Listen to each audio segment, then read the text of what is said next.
할렐루야. 네, 반갑습니다. 그리스도 안에서 사랑하는 우리 가온비스의 별님 여러분. 오늘은 새로운 해인 2025년의 1월 첫 주일입니다.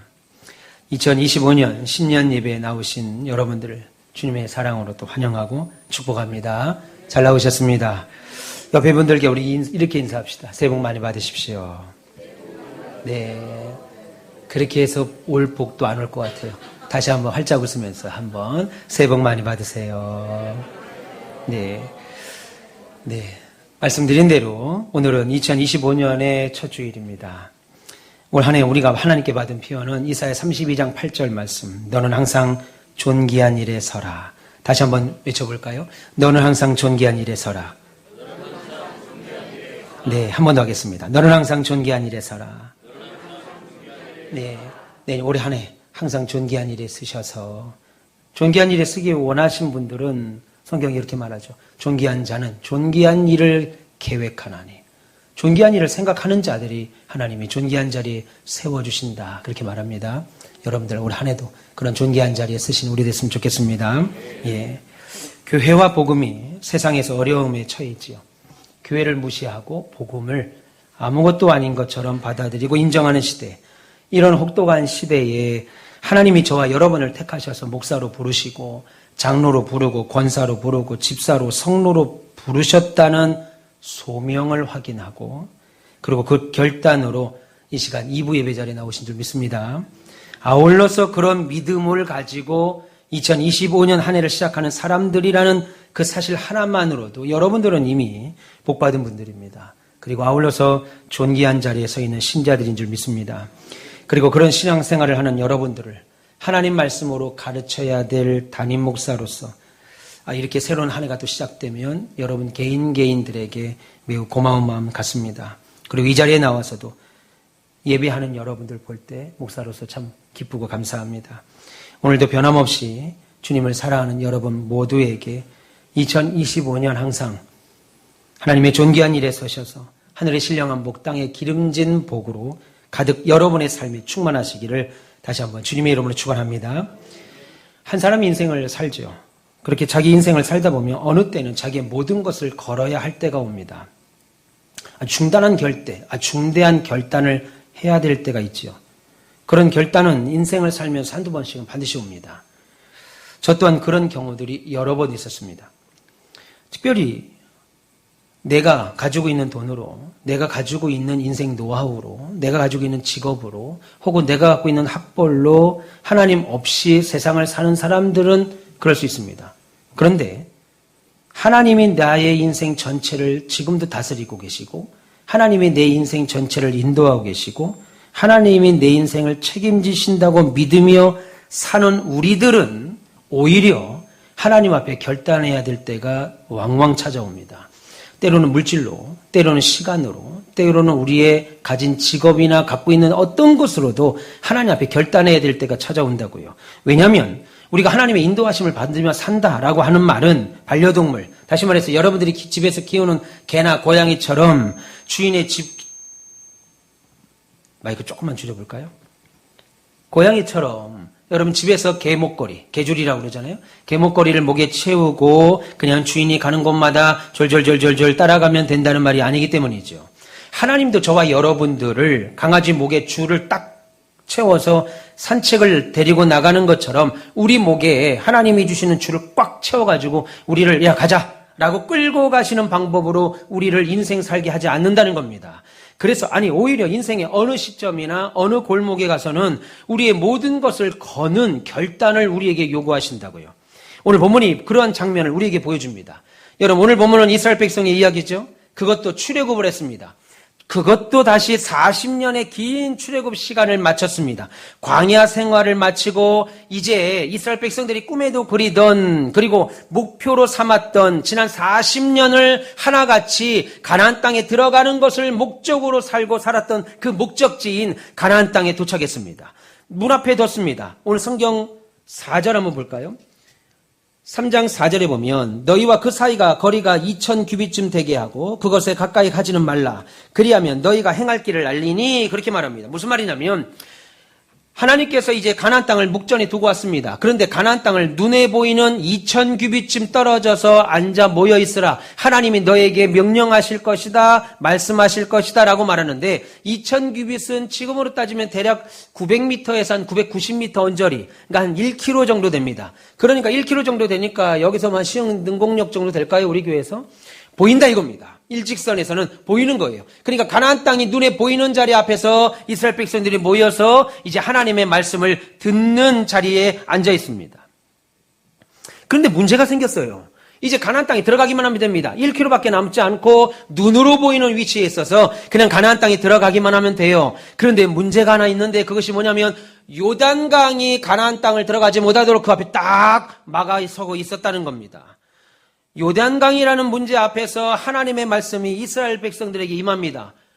뭐라고 임합니까? 걱정하지 마라 얘들아. 40년 전 생각해봐. 너희가 홍해를 건널 때 내가 어떻게 건넜니? 모세가 지팡이를 내밀자 하나님이 동풍을 불어서 마르고 딱딱한 땅을 주었지. 그리고 너희들이 건너가지. 그렇게 할 거야. 이제 여호수아에게 내가 그렇게 시킬 테니까 그렇게 갈 준비해. 배집사님 연신 고개를 끄덕거리시는데 맞습니까? 그렇게 성경이 나와 있어요?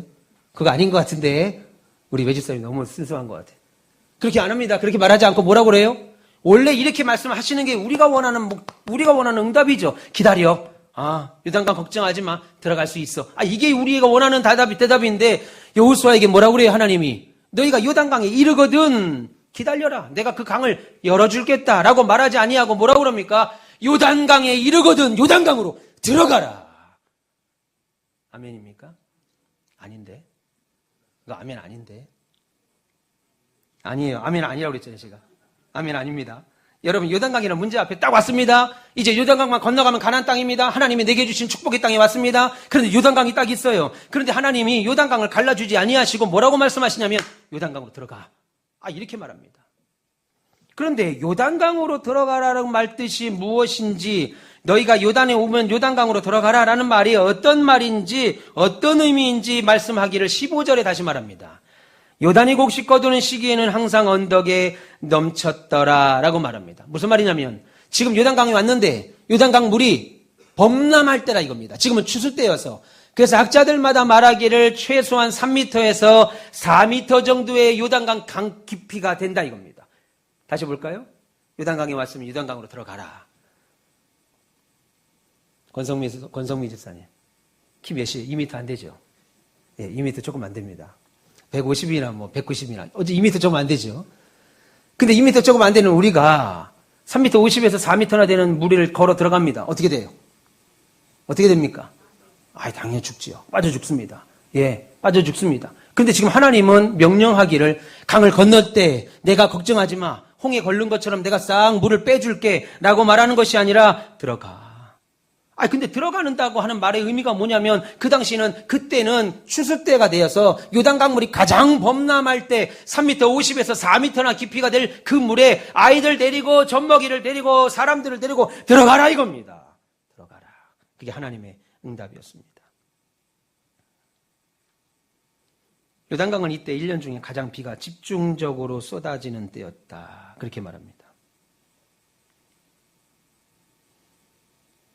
그럼 어떻게 여기까지 오게 됐는가 생각해 보세요. 40년 전에 하나님께서 이스라엘 백성들이 430년 동안 애굽에서 종살이했습니다.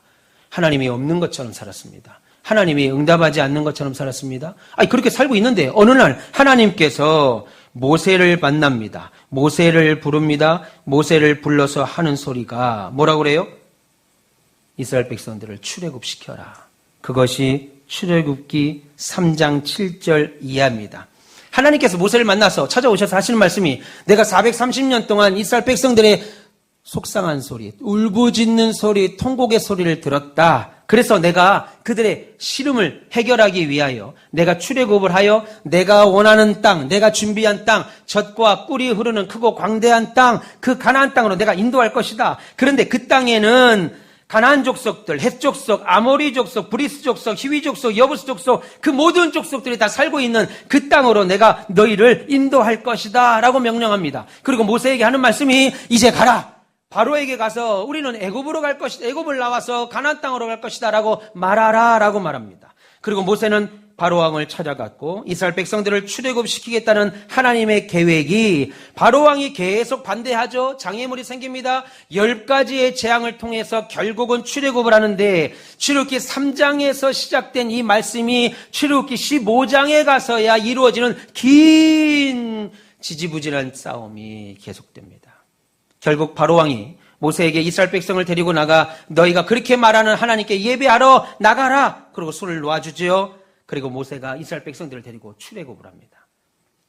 그런데 이스라엘 백성들이 출애굽을 한 다음에 얼마 되지 않아서 바로왕의 마음이 변합니다. 그래서 군대를 소집합니다. 야, 가서 저것들 잡아와. 아니면 다 죽여도 좋아. 그리고 군대를 보냅니다. 왜 그랬겠어요? 성경에 기록은 없겠지만 뭐 한두 가지 아니겠습니까? 여러분 그 당시 250만 명입니다. 여러분 지금 250만은 대략 인천시 인구입니다.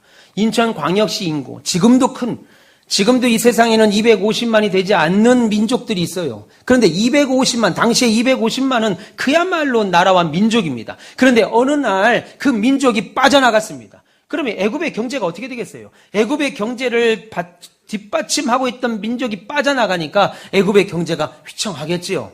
저것들이 빠져나가면 안 된다라는 생각이 다시 들었겠지요. 국가 경제를 걱정할 수도 있겠고. 여러분 지금 대통령 한 분이 문제가 생겨서 나라 경제가 지금 휘청하잖아요. 환율이 막 오르잖아요. 환율이 오른다는 건 뭐예요? 국가 신용도가 떨어진다 이겁니다.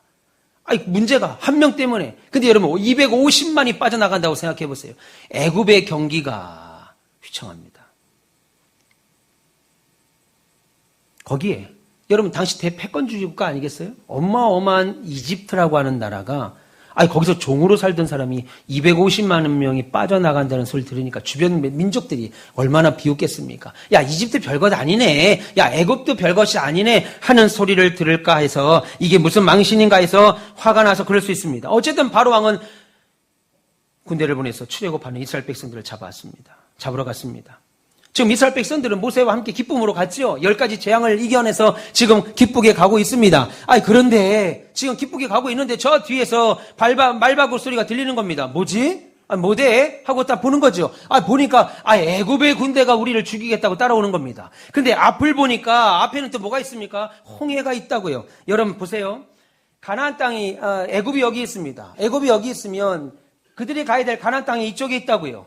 그럼 이렇게 있으면 보름이면 갈 수 있다는 땅은 어디로 가냐면 그 위로 가는 거예요. 블레셋을 통과하면 보름이면 갈 수 있는 땅입니다. 그런데 하나님은 지금 어디로 가라고 그러는 거예요? 홍해로 가라고 명령하십니다. 그 홍해는 어디냐면 이 밑에 있어요. 그러니까 밑으로 내려간다고요. 밑으로. 길을 따라서 밑으로 내려가요. 위로 블레셋으로 건너가면 보름이면 갈 수 있는 길을 하나님이 인도하셔서 홍해로 내려갑니다. 그러면 그 당시 살던 이스라엘 백성들이 뭐라고 생각하겠어요? 이상하다. 야, 이 길 일로 가면 안 되는데 지금 일로 가면 이거 홍해로 가는 길인데 이거 막힌 길인데 왜 하나님이 일로 가지? 여러분 성경은 왜 홍해로 하나님이 인도하셨다고 그랬어요? 블레셋으로 건너가면 다시 돌아올까 봐. 하나님이 다시 블레셋과의 전쟁이 일어나면 다시 우리 애굽으로 돌아가자. 살 수 없다. 돌아갈까 봐 하나님이 홍해로 모셨는데 홍해로 몰아보니까 이스라엘 백성들이 떡하니 앞에 홍해가 있으니까 이거 진퇴양난입니다. 야, 이거 뭐냐? 앞에 하나님이 가라고 해서 갔는데 앞에 홍해가 있고, 야, 하나님이 가라서 갔는데 느닷없이 바로가 군대를 보내서 우리를 죽이려고 하니 이게 뭐냐?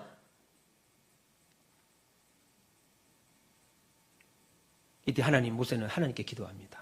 그래서 하나님 뭐라고 그래요? 너희는 가만히 있어. 내가 하나님이 됨을 알지어다. 라고 말하면서 모세야, 홍해바다 건너게 하마. 그러면서 네가 가지고 있는 하나님의 지팡이를 내밀어라. 그러면 홍해가 갈라진다. 여기까지 잘 아시죠? 고개 한번 끄덕이든지 아멘 하시든지. 그렇게 저를 뚜레기 쳐다보면 제가 무섭다고 그랬잖아요. 네. 아멘 하시든지 고개를 끄덕이시든지. 여기까지 이해하실 거라 믿습니다. 예. 온풍이 하나는 꺼도 될 것 같아요. 덥다. 그랬더니 길이 납니다. 모든 백성들이 홍해를 건너갑니다. 단단한 길로 동풍이 불어서 건너갑니다. 그런데 아직 안 갑니다. 아직 안 가요.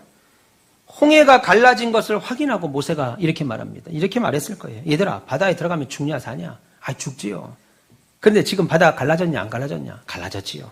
그러니까 우리 들어갈 수 있냐 없냐? 들어갈 수 있습니다. 그럼 들어가야 되겠냐 안 들어가야 되겠냐? 들어가야 되겠습니다. 그러니 건너가자. 그리고 홍해를 건너갔을 겁니다. 그렇게 홍해를 건넜습니다. 그렇게 해서 광야로 갔지요. 그리고 나서 40년 동안 이 광야길에서 이스라엘 백성들은 하나님을 경험합니다. 나온 지 2달 반 만에 먹을 것이 없어서 항의합니다. 하나님 먹을 것이 없습니다. 그러자 하나님께서 만나와 메추라기를 보내주십니다. 그리고 르비딤에 와서는 물이 없습니다. 하나님 물이 없습니다. 물 좀 주시어. 또 원망하니까 하나님 뭐라고 그래요? 반석을 치라 라고 말합니다. 반석을 치니까 물이 나옵니다. 여러분 지금 말하는 반석을 치라라고 하는 것은 여러분 약수터에 가가지고 물 이렇게 쳐가지고 물 졸졸졸졸 바가지 놓고 깡통 놓고 이렇게 옆에 이렇게 해서 서서 한참 그거 통 하나 받는 것도 몇 분씩 거들린 그거 말하는 것이 아닙니다. 어디 사세요? 저 리시브에서 왔는데. 나 풍경채에서 왔는데. 약수통 놓고 있는 것이 아닙니다. 여러분 반석을 쳤을 때 250만 명이 마실 수 있는 양의 물이면요. 그냥 화산이 터지는 거예요. 산 하나가 없어질 만큼 물이 쏟아져 나와야 250만 명이 목을 축이고 더군다나 이스라엘 백성들이 출애굽을 할 때 몸만 나오지 않았습니다. 그들이 가졌던 모든 가축들도 함께 데리고 나왔습니다. 그러니까 얼마나 많은 더군다나 250만 이스라엘 백성만 나온 것이 아니고 누구도 따라 나왔어요. 성경이 보니까 허다한 잡족들이 함께 나왔다. 무슨 말이에요? 어디 가요? 아니 김서연 집사님 어디 가요? 우리 지금 모세 목사님과 함께 출애굽하는디? 그럼 나도 같이 가요. 나도 같이 가요. 따라온 허다한 잡족들이 함께 나왔다고 성경이 말합니다. 이건 제 말이 아니고 허다한 잡족들은 성경에 있는 말이에요. 허다한 잡족들, 목사님 너무 가격하다. 나 그 말 하나 안 쓰고 성경이 말합니다. 허다한 잡족들이 함께 따라 나오니까 어마어마한 인구들이 따라 나왔죠. 그런데 여러분, 그때는, 그래서 처음에 홍해를 건널 때는 모세가 지팡이만 내밀어서 건너갈 수 있었던 그런 때입니다. 그런데 이번에는 요단강에 이르렀습니다. 40년 뒤에 요단강만 건너면 이제 가나안 땅에 들어가는데 요단강 앞에 딱 오니까 하나님이 웬일, 아까 제가 말씀드린 것처럼, 야, 여호수아야, 너 모세에게 받은 지팡이 있지? 그거 똑같이 40년 전에 받지? 그거 내밀으면 돼. 라고 말하지 아니하고 뭐라고 그래요? 전혀 다른 말, 황당한 말, 들어가라. 요단에 이르러건 요단강으로 들어가라. 그렇게 말합니다. 말씀드렸습니다. 이 당시에 요단의 강물은 수심이 가장 깊을 때 3.5m에서 4m나 되니까 들어가면 어떻게 돼요? 죽지요. 죽습니다. 이건 하나님의 응답이 아니잖아요. 우리가 원하는 응답이 아니잖아요. 문제가 딱 오면, 아프면, 병이 오면 병을 낫게 해주시는 것이 하나님의 응답인데, 이거 아니라 이겁니다. 여러분, 이들이 요단강에서 그래서 만약에 들어갔습니다. 하나님 말씀 믿고 들어갔는데 다 물에 빠져 죽었습니다. 그럼 어떻게 되는 거예요? 지난 40년 동안 가나안 땅에 들어가는 거 그거 하나 보자고 40년을 광야에서 그렇게 고생했는데 지난 40년의 고생이 다 수포로 들어가죠. 그냥 꿈은 물거품 되는 겁니다. 그러면 요단강에 들어가라 라고 하는 이 하나님의 명령을 앞에 두고 하나님, 참 하나님도 어지간하다 진짜. 이거 지금 들어가면 죽습니다. 이거 지금 들어가라고 지금 우리에게 하는 겁니까? 이거 들어가면 죽어요. 하나님, 주일날 샷다문을 다 내리라니요. 주일날 가게 안 하면 우리 집 망합니다. 주일날이 가게가 제일 잘 되는데 주일날 문 닫고 교회 나오라니요. 이러면 다 죽습니다. 주일날 출근하라는데 예배가 우선이다. 출근하지 말라니요. 전도하라는데 어려운데 11절 하라니요. 전도하고 사랑하라니요. 이거 하면 우리 힘듭니다. 하나님 지금 요단강에 들어가면 우리 다 죽습니다. 들어가면 끝장입니다. 40년 인생이 물거품이 됩니다. 이렇게 말하면 여러분 생각해 보세요. 그것은 불신앙일까요? 아니에요. 그건 불신앙 아닙니다. 여러분 그거 불신앙 아닙니다. 지금 물이 출렁이는 수심이 4m나 가까이 되는 이 수심이 깊은 곳에 들어가면 그래서 죽어버리면 그동안 40년 동안 광야길 걸었던 게 다 수포가 됩니다. 이거는 매우 상식적인 말이에요. 고민할 것도 없는 것이고 기도해서 깨닫는 것도 아닙니다. 이미 다 아는 겁니다. 심지어 하나님의 창조 질서에 부합하는 거예요. 사람은 물속에서 숨을 못 쉬도록 만들었습니다. 그러니까 물속에 들어가면 죽습니다. 여러분 제가 40일을 금식기도 했다고 치겠습니다. 그리고 금식기도 하고 나서 여러분들이 목사님 어떤 응답을 받으셨나요? 라고 말할 때 배고파요. 라고 말하면 우리 목사님 진짜 불신앙을 갖고 있다라고 말씀하실 거예요? 아니죠. 40일을 금식하면 반응이 나오는 것이 배고프다 이겁니다. 이건 불신앙이 아니에요. 그러면 어떻게 말하면 불신앙입니까? 아니지.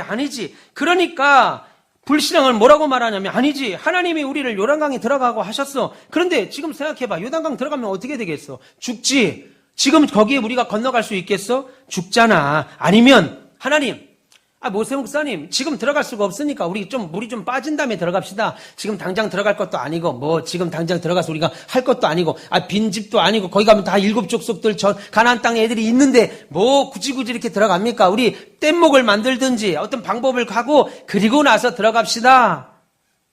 라고 말하는 게 우리 일반적인 생각이죠. 그런데 여러분, 불신앙의 생각은 뭐냐면, 거기 들어가면 우리 죽잖아. 거기 들어가면 우리 고통이잖아. 들어가서 죽으면 우리 다 끝나는 거잖아. 그거 그렇게 믿음으로 한다고 해서 어려운 거 그대로 존재하는데, 그거 하면 안 되잖아. 여러분, 이 말은 불신앙이 아니고, 그러니까 나는 못 들어가. 그러니까 나는 못해. 이게 불신앙입니다. 여러분, 그 앞에는 얼마든지 할 수 있어요. 그런 말씀을 할 수 있습니다. 여러분들, 성도들 가운데, 나 못할 것 같아요. 그거 자체는 불신앙은 아닙니다. 못할 것 같아요 하고 안 하는 거. 나는 들어가면 물에 빠져 죽을 것 같아. 그래서 난 안 들어가. 여기부터 불신앙입니다. 여러분, 하나님은 지금 요단강에 들어가라고 명령하셨어요. 그런데 왜 그러시는 거예요? 심술이 나서 그런 겁니까? 지난 40년 동안 너무너무 말을 안 들어서 이것들 그냥 들어보내기는 너무 아까워. 그냥 한 번 정도는 좀 골탕을 먹이고 뭘 주더라도 맨을 한번 들고 내가 줘야 되겠어. 이런 것이에요? 그것이 아니죠. 여러분, 여호수아가 하나님으로부터 받은 말씀이 있습니다. 그 말씀이 7절과 8절, 그리고 그 말씀을 전하는 게 9절부터 13절까지의 긴 말씀입니다. 여러분, 본문 9절에 보면 여호수아는 제사장들과 백성들에게 이렇게 말합니다. 여호수아가 이스라엘 자손에게 이르되 와서 들으라. 그리고 뭘 들을 것인지를 10절부터 13절까지 말씀합니다. 두 가지입니다. 먼저 10절이죠. 살아계신 하나님이 너희 가운데 계시사 가나안 족속과 헷 족속과 휴이 족속과 브리스 족속과 기르가스 족속과 아모리 족속과 여부스 족속을 너희 앞에서 반드시 쫓아내실 줄을 이것으로 너희가 알리라라고 말합니다. 다시 말해서 무슨 말이냐면 너희가 요단강을 건너지, 너희가 요단강을 건너가지, 그러면 앞으로 가나안 땅에 들어가서 7개의 아주 전쟁을 좋아하는 족속들을 하나님이 쫓아내실 거라고 하는 확실한 징표가 이 요단강을 건너가는 거야 라고 말하는 겁니다. 무슨 말인지 이해하세요? 요단강을 건너가기만 하면 우리가 힘들어서 걷는 거야 라는 것이 아니라 우리가 죽지 않고 요단강을 건너게 되면 가나안 땅의 7 족속들을 하나님이 다 몰아내실 거야 라고 하는 징표가 된다는 거죠. 그리고 또 얘기합니다. 또 얘기하기는 11절부터 13절에 보라, 온 땅의 주의 언약궤가 너희 앞에 요단을 건너니 이제 이스라엘 지파 중에서 각 지파에 한 사람씩 12명을 택하라. 온 땅의 주 여호와의 궤를 맨 제사장들이 발바닥으로 요단물을 밟고 멈추면 요단 물 위에서부터 흘러내리던 물이 끊어지고 한 곳에 쌓일 것이다. 그렇게 말합니다. 지금 여호수아가 요단강이 갈라진 상황에서 이제 들어가도 괜찮아.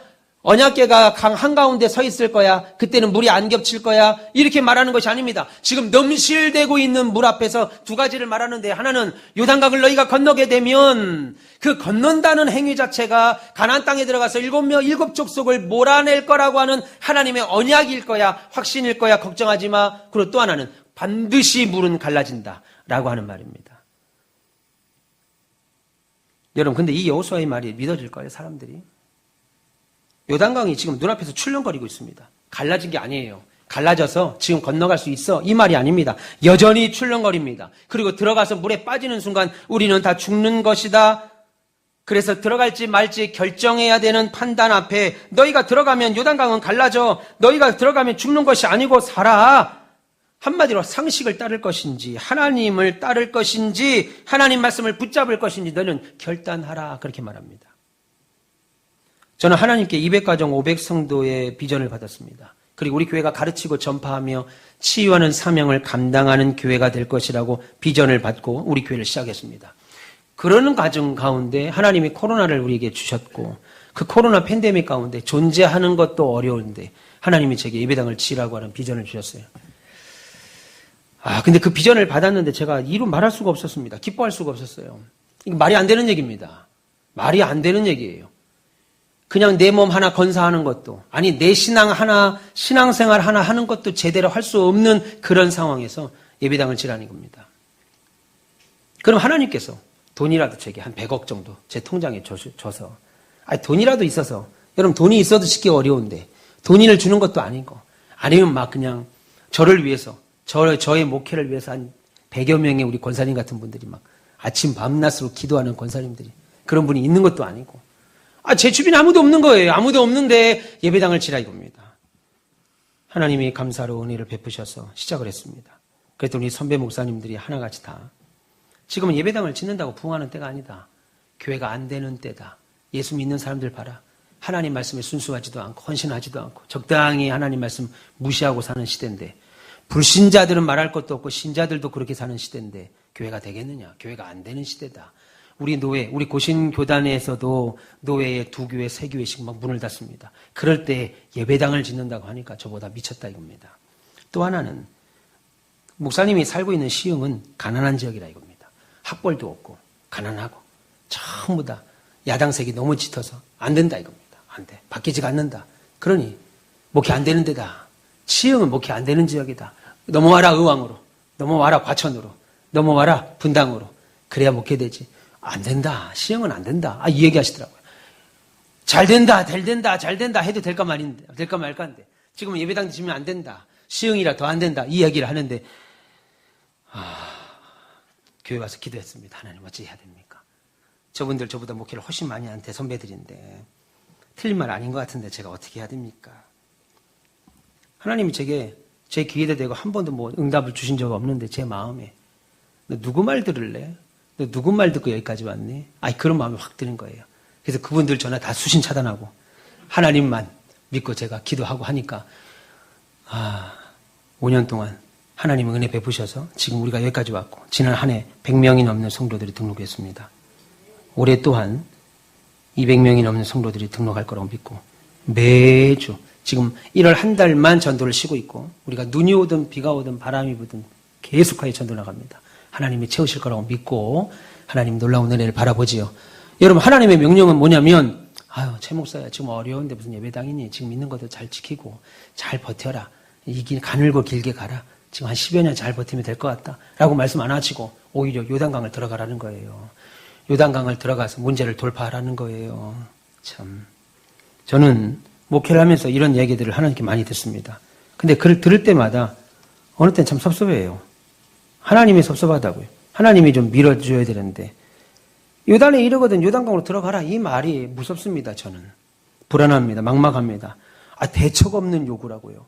하나님이 제게 통장에 100억씩 넣어주고 나서 예배당을 져라. 그러면 뭐 기쁨으로 질 수도 있겠죠. 대책 없어요. 돈 한 푼 안 줘요. 한 푼도 안 주고 시작하라는 겁니다. 서운하죠. 하나님 말씀이 위로가 아니라 상처가 됩니다. 그런데 하나님이 요단에 우리를 세우시고 요단강으로 들어가라고 하는 이 말씀은 하나님이 심술쟁이여서가 아닙니다. 마음이 꼬여서가 아니에요. 우리를 사지에 막 밀어놓고 막 그냥 깔깔대고 아유 재밌다 아유 재밌다 하는 하나님이 아니라 이겁니다. 오히려 최 목사야. 너는 목사지?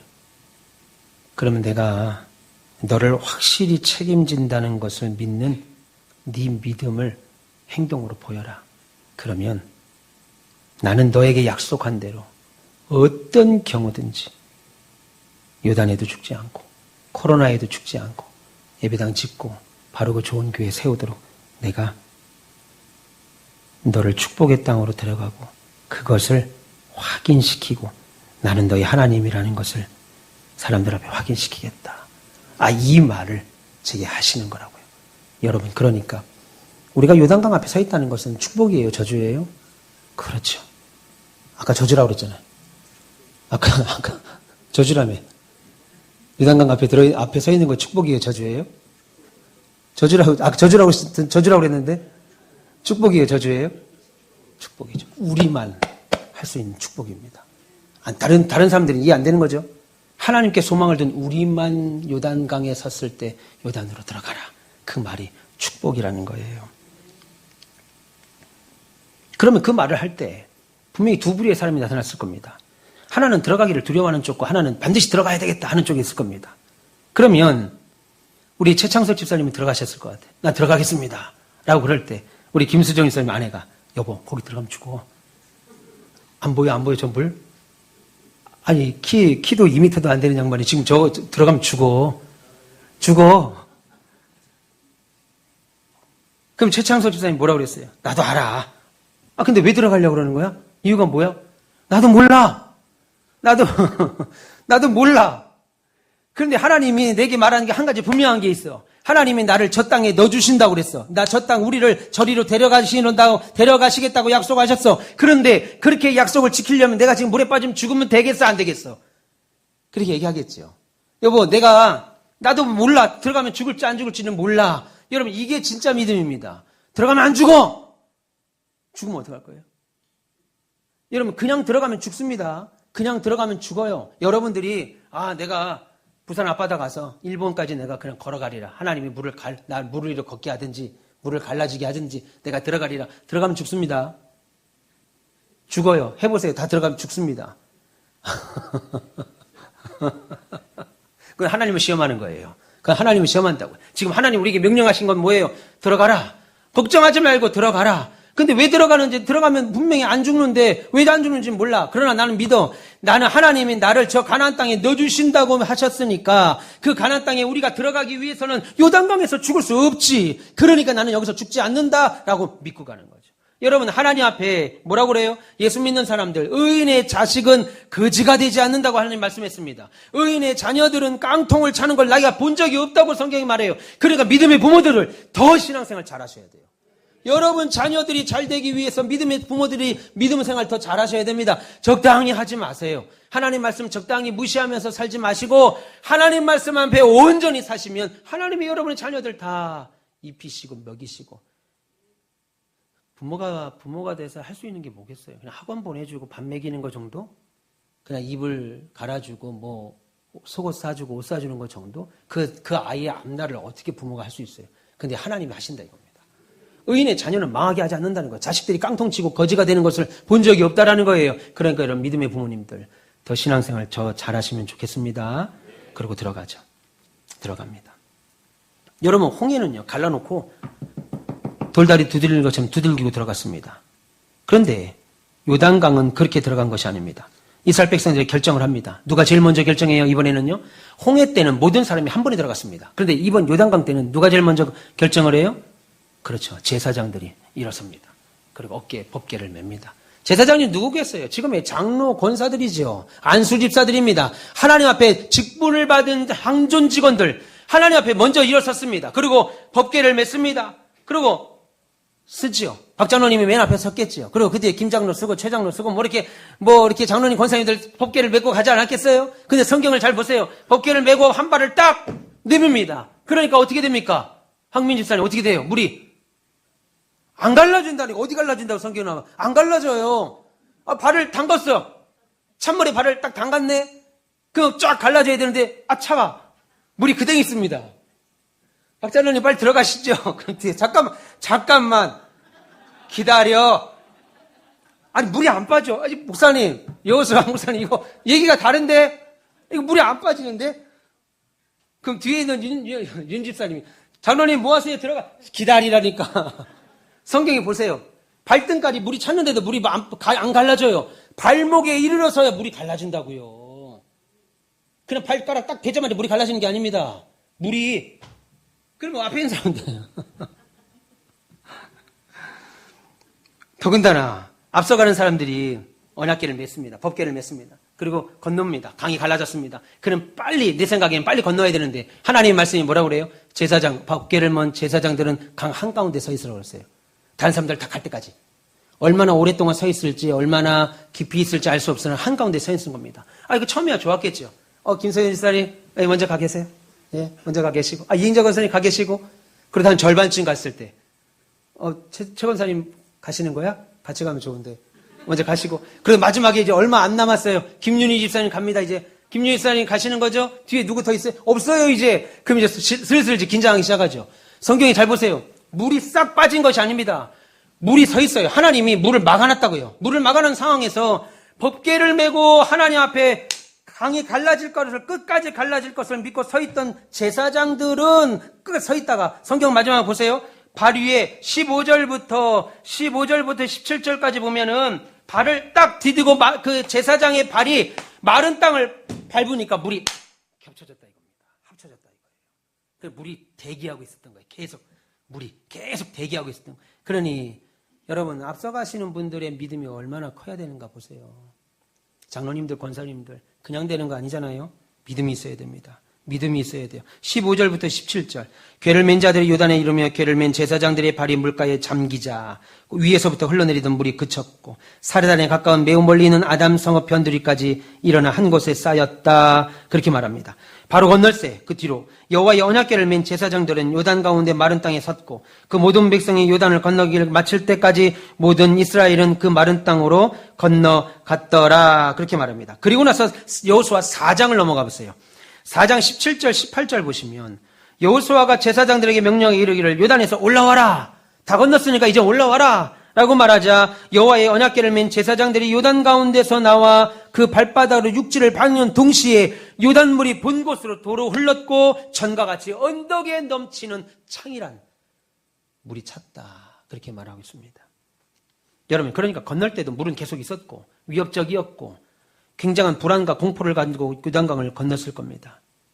그런데 여러분 아무런 염려 없이 요단강 건넌 거 아닙니다. 예수 믿으면 아무 염려 없이 세상 사는 게 아니에요.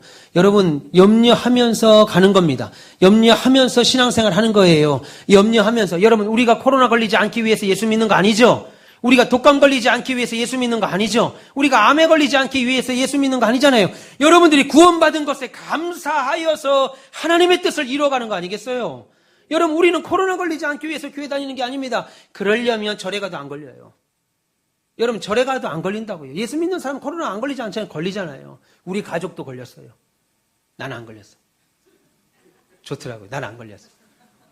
예, 우리 아들들도 걸리고 우리 어머니, 우리 아내도 다 걸렸는데 나만 안 걸렸어. 너무 좋더라고요. 제가 힘들었습니다. 죽 맨날 사다 줘야지. 문 열고 이거 받아가지가. 지금 생각해보면 그렇게 할 것도 없는데 이러면 마스크 쓰면 되는 것도. 받아가. 그럼 식기 갖고 또 밑에 감옥처럼 식기 문을 열고 식기를 바깥 빼주면 그거 봉다리에 담아가지고 이렇게 병 걸리는 줄 알고. 여러분 이스라엘 백성들에게 이 길은 가본 적이 없는 길입니다. 여러분 이 길은 가본 적이 없는 길. 지금 요단강을 건너서 가본 적이 없는 길이에요. 그런데 놀라운 말씀 여호수아 3장 4절을 보세요.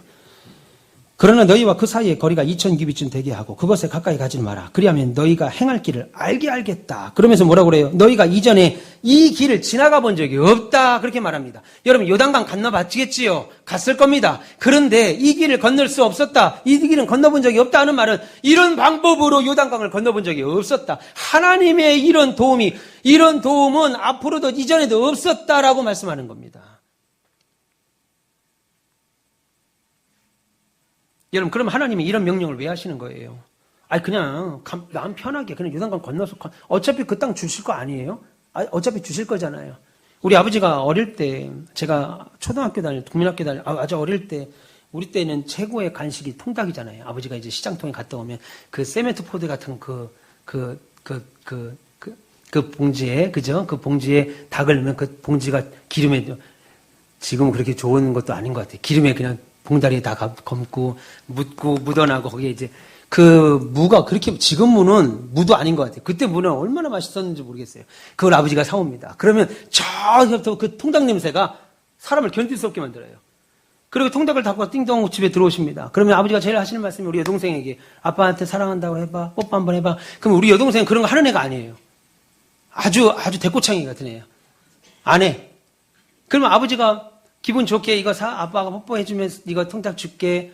아빠는 뽀뽀 안 해도 줄 분이었죠. 그러니까 갖고 왔겠죠. 근데 우리 여동생이 끝까지 아빠 사랑해요 안아주고 뽀뽀해주고 우리 수민이처럼 최장로한테 그렇게 막 그러면 아버지가 얼마나 기분 좋게 좋겠어요? 그렇게 안 해요 또. 근데 우리 아버지는 뭐 저한테 뽀뽀해봐 이런 얘기 안 하시고 딸 하나니까 우리 3남매인데 위아래는 남동생 가운데 딸이니까 딸한테 얼마나 이쁘겠어요. 하나밖에 없는 딸이니까. 아빠한테 뽀뽀 한번 해봐. 아빠 사랑한다고 해봐. 안 해. 얘는 안 해. 딱 써있어요. 안 해. 안 주면 안 먹지. 응? 당신 자식 안 먹지 뭐 내 자식 안 먹냐 하고 안 해. 그럼 우리 딸이 아버지는 이걸 해줘야 다음 단계가 넘어가는데 저하고 막내는 빨리 해줘야 저걸 먹는데 어정쩡한 분위기가 서 있는 거예요. 계속 어정쩡하게 서 있는 거예요. 나중에 한마디 듣고 소리 듣고 혼나고 그리고 울면서 먹죠. 아이고. 그러면 하나님이 왜 이런 명령을 하시는 거예요? 아빠 뽀뽀해봐. 아빠 사랑한다고 해봐. 진짜 그거 해야 주려고 그 얘기하는 걸까요? 요거 안 하면 진짜 이거 통다 갖다 버릴 거야. 진짜 갖다 버리려고? 아니죠. 하나님이 이 명령을 하는 이유는 지금 요단강에 들어가면 죽는다라고 하는 사실을 확인하려고 하는 것이 아닙니다. 그럼에도 하나님이 우리를 저 땅에 들어놓으신다. 반드시 들어놓으신다. 그러니까 우리는 절대 죽지 않는다. 하나님의 약속은 절대 변함이 없으니까 우리는 죽지 않는다. 지난 40년 봤잖아. 구름 기둥으로, 불 기둥으로, 만나와 메추라기로, 물로, 이민족에게 이김으로. 여러분 생각해 보세요. 광야를 걷는데 아말렉이 쳐들어옵니다. 아말렉 군대들이 보니까 저 이스라엘 애들이 너무 많은 걸 갖고 다녀요. 생각해 보세요. 이스라엘 백성들이 출애굽을 할 때 빈손으로 나오지 않았습니다. 430년 동안 있었던 월급을 싹 다 갖고 나옵니다. 여러분 그 돈을 다 갖고 나와서 처음으로 한 게 뭐예요? 예루살렘 성전을 짓죠. 솔로몬이 지을 때 다윗이 예루살렘 성전을 지으려고 할 때 돈을 헌금하라고 그럽니다.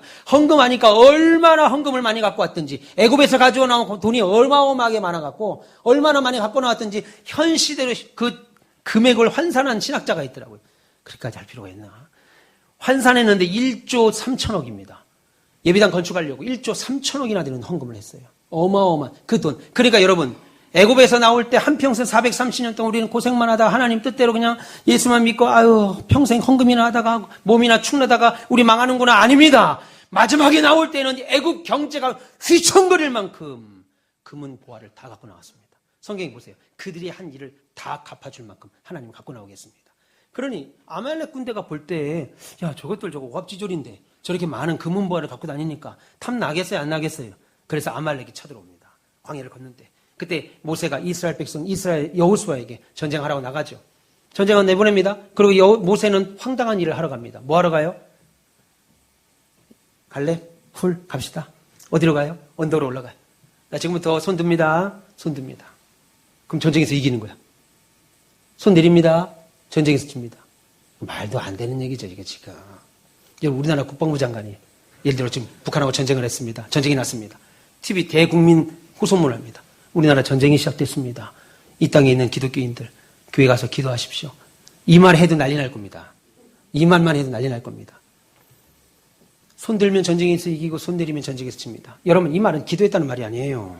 성경에 나오는 헬라어 원뜻을 히브리어 원뜻 성경을 제가 히브리어 성경을 아무리 봐도 기도했다는 말이 아닙니다. 그 말은 그 일은 모세가 한 것도 아니고 여호수아가 한 것도 아니고 하나님이 하셨다 이겁니다.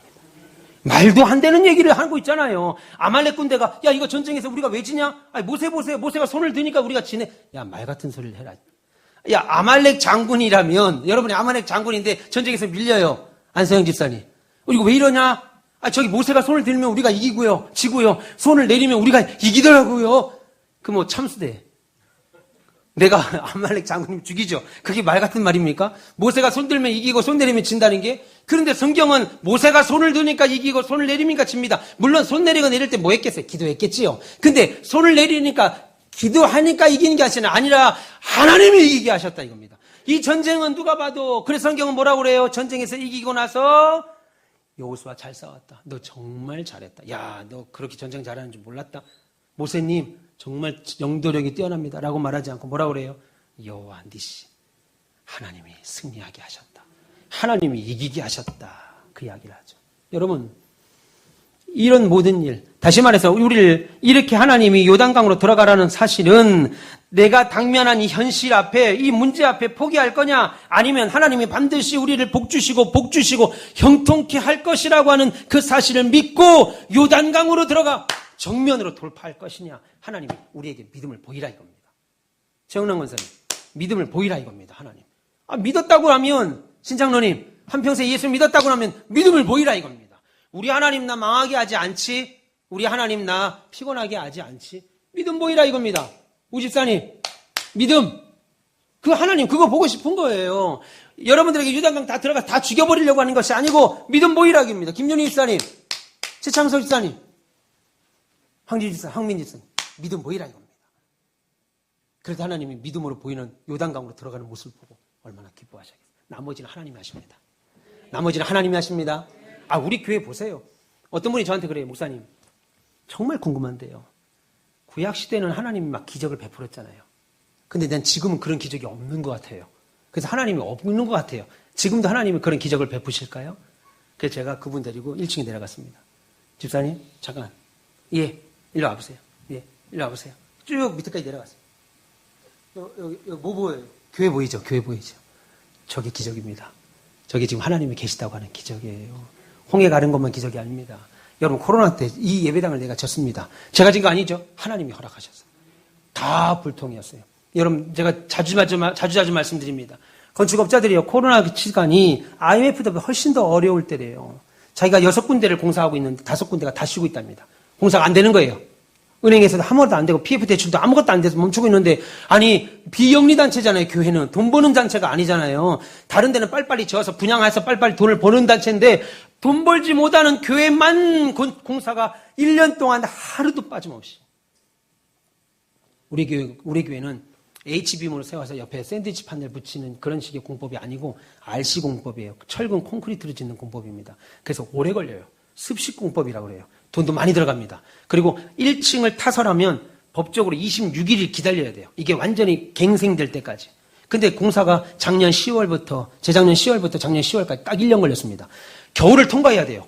철근 콘크리트를 붓는 때가 딱 12월부터입니다. 기초 닦고, 기본적으로 기초 닦고 거푸집하고 콘크리트를 붓는데, 그래서 목사님 문제가 생겼습니다. 겨울이 너무 길 것 같고 추우니까 고체 연료를 놔야 된대요. 그건 건축비에 없었습니다. 고체 연료 깡통, 말통으로 된 거. 그거를 옛날에는 가운데 나무 넣어가지고 불 때우는 거, 그게 건축법이 바뀌어서 할 수가 없어요. 지금 그렇게 하면은 종종 토목과에서 와서 막 하는데 모자 안 쓰고 막 그런 거 하면 걸립니다. 벌금 물어요. 3번 이상 지적사항 나오면 공사 정지입니다.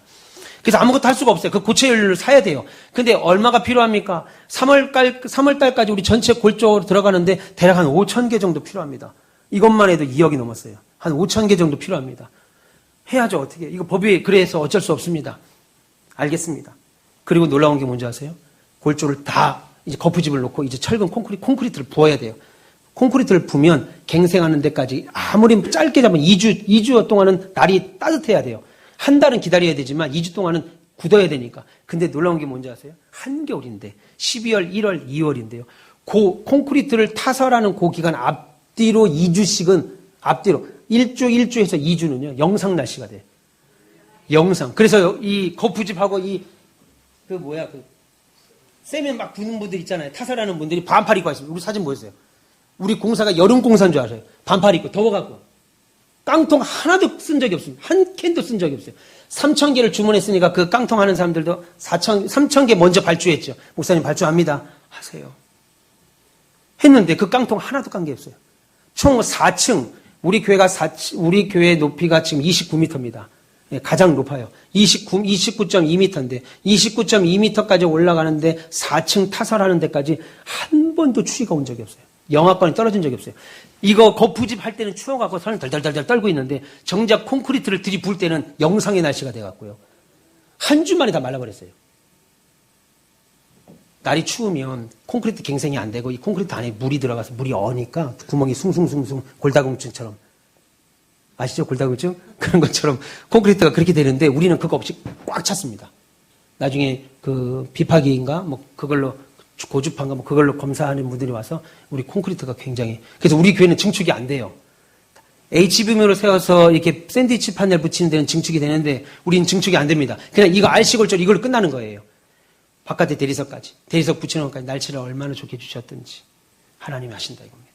그러면서 그분들이 저랑 깔깔 웃는 거예요. 목사님 이거 큰일 났습니다. 이거 안 한다고 하니까 그 연료 깡통 사장이 위약금 물어야 된다고 하는데 날씨가 좋은 걸 어떻게 해요? 아니 영상인데 그걸 까고 할 수가 없잖아요. 날씨가 좋으니까. 저는 다 반납. 하나님께서. 우리가 공사를 하는데 요 뒤에 땅, 요 옆에 땅이 이제 어떤 사장님이 여기다 이제 학원을 짓기로 했어요. 원래 공사를 하면 부자재가 많이 쌓아놓고 해야 되잖아요. 서울 같은 데는 좁으니까 요거 조금하고 옮기고 조금 이거 하다가 시간 다 보내는 거예요. 근데 우리는 주차부터 해서 다 깔아놓고 하잖아요. 그러니까 여기 땅 주인이 왔습니다. 사장이라는 분이 오셨어요.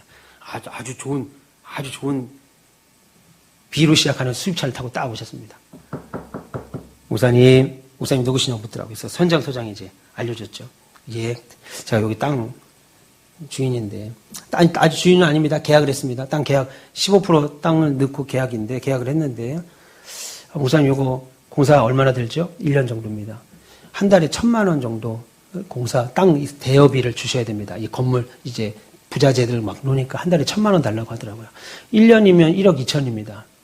그래서 요 내용은 제가 내일 다시 얘기합시다. 그리고 교회 와서 기도했죠. 하나님 어떻게 해야 됩니까? 그건 줘야 되는 거예요. 그냥 다 준대요. 또 현장 소장도 다 준대요. 근데 1,000만 원이면 싸게 하는 겁니다. 목사님 그 얘기 하더라고요. 싸게나마는 나는 1,200원도 줄 수 없다. 그래서 1억 2천을 줄 수가 없으니까 고민하고 기도하고 그 다음날 다시 만났죠. 만났습니다. 만났어요. 웃으면서 왔더라고요. 자기도 깎을 걸 생각했겠지. 그래서 한 700만 원 정도 해서 목사님 생각해 보셨어요? 부담됩니다. 1억 2천은 너무 많습니다. 그랬더니 하는 말이 그러면 한 800 정도까지 해드리겠습니다. 그랬더니 아니 이거 그렇게 하면 사장님도 손해시고 저도 손해니까 그렇게 하지 마시죠. 그랬더니 이 사람이 좋아하시더라고요. 다 주려는 줄 알고. 그래서 사장님도 여기 건물 질 거죠? 져야죠. 여기 뭐 지실 거예요? 그래서 여기는 에듀타운이라 학원을 진대요. 여기 학원 들어올 겁니다. 학원이 다 들어올 겁니다. 그러시구나. 그러면 이렇게 하시죠. 사장님 공사 질 때 우리가 민원을 안 낼 테니까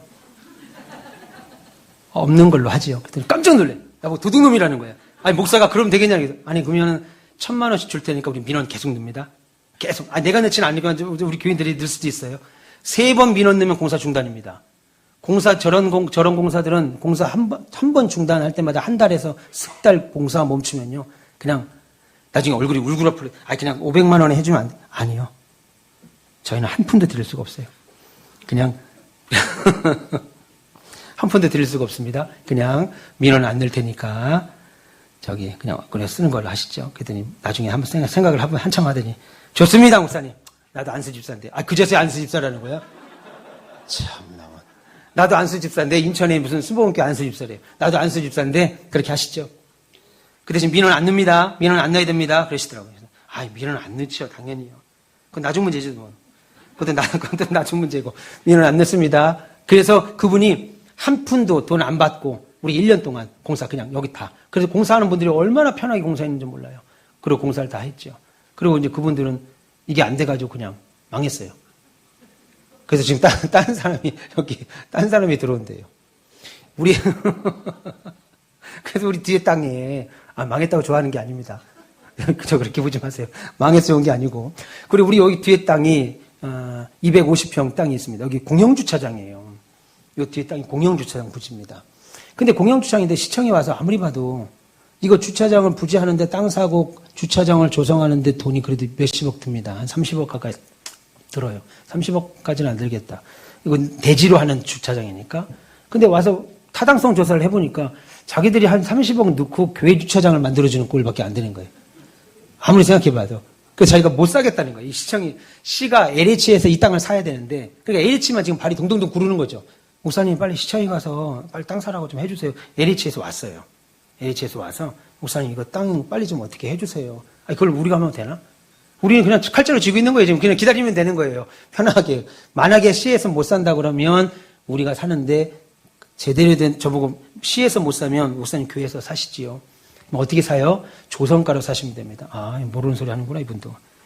우린 절반으로 덤핑 치면 우린 사겠다. 지금 기다리고 있습니다. 하나님이 그렇게 주시면 가능하고. 하나님 주시면 가능하고 아니면 그냥 공영주차장 쓰는 거예요. 우리만 쓰는 거지 뭐 우리만. 더군다나 토요일날 주일날은 또 공짜잖아요. 공영주차장. 우리만 쓰는 거예요. 그러니 하나님이 그래서 하는 말이 그 LH 분이 목사님이 전생에 나를 구하셨다고. 그러면서 저 땅을 기도하시라고 뭐 그 얘기를 하더라고요. 여러분, 저는 극도로 어려웠던 코로나 시전에 그냥 황량한 벌판에 그냥 저 혼자 버려진 것처럼 살았습니다. 아니 실제 그랬어요. 근데 그냥 하나님이 기뻐하시는 바른 교회, 좋은 교회 세워가야 되겠다 하는 마음을 믿고 기뻐하며 그렇게 목회했습니다. 우리가 그렇게 살려고 노력하니까 우리가 여기 와 있다 이 말이 아니고 그런 마음을 하나님께 품으니까 하나님께서 우리의 길을 열어주셨더라는 거예요. 그래서 여러분들을 만나겠습니다. 여러분들처럼 좋은 분들 어디 가서 제가 만나겠어요. 여러분들을 만나고 제가 이렇게 목회하고 힘있게 하고 성가대 보세요. 오늘 진짜 세계적인 오늘만 그래. 오늘만 조금 힘들었죠. 예, 오늘만 조금 이거 원래 좀 더 쉬셔야 되는데 다음 주는 안 그렇습니다. 도대체 얼마나 잘하길래 다음 주 또 나오시면 돼요. 그럼 오늘 좀 힘들었죠. 예, 많이 힘들어 보이더라고. 괜찮아요. 홍해 때는 하나님을 믿지 못하니까 하나님이 지팡이를 내밀었고요. 요단강에서는 하나님을 40년 동안 확인했으니까 그 하나님 믿고 나아가라는 겁니다. 여러분, 2024년을 보내고 25년을 새롭게 맞이하는 시간 앞에 있습니다. 한 번도 가본 길 없죠. 가본 적 없습니다. 가보지 않은 길 앞에 서 있어요. 그런데 하나님이 지금 우리를 부르셨죠. 그리고 우리를 붙드실 거라고 믿습니다. 잘 될 겁니다. 하나님의 백성들은 그냥 막연하게 아유 새해 복 많이 받으세요. 많이 받던가요? 받던 거. 제가 50년 동안 새해 복 많이 받으세요라는 말을 하고 다녔는데 딱히 안 된 것 같아요. 하나님이 하셔야 돼요. 하나님이 하셔야 됩니다. 그 하나님이 우리에게 있습니다. 염려하지 마세요. 소망 없는 사람들처럼 울거나 괴로워하지 마시고 우리는 하나님께 소망을 두시고 그렇게 믿음으로 승리하는 우리가 됐으면 좋겠습니다. 여러분 승리하길 바랍니다. 새로운 한 해는 우리에게 있습니다. 하나님이 우리와 함께 하십니다. 예수님의 이름으로 늘 승리하시는 저와 여러분 됐으면 좋겠습니다. 기도하겠습니다. 하나님.